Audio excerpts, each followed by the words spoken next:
ہمارے مولوی بریلوی کہتے ہیں کہ عید میلاد النبی سب نے منایا ہے لیکن شیطان نے نہیں منایا. یہ ان کو کیسے پتہ ہے؟ شیطان سے تعلق ہے, انہوں نے بتایا ان کو.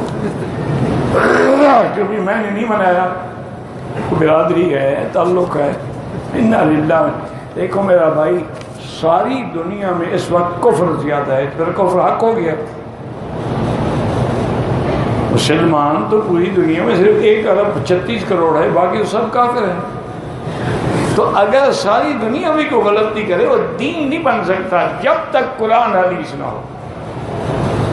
آپ اتنی لمبی چوڑی تقریریں کیوں کرتے؟ آپ ہمیں دکھا دیں گے کہ حضرت ابو بکر نے منایا, حضرت عمر نے منایا, حضرت عثمان نے منایا, حضرت علی نے منایا, اہل بیت نے منایا. بات ختم, جھگڑا ختم, ہم بھی منائیں گے, آپ کے ساتھ ہیں. اور اگر نہیں دکھا سکتے ہو تو پھر اگر مگر چونکہ چنانچہ کہا کہ دنیا کا عقیدہ خراب نہ کرے.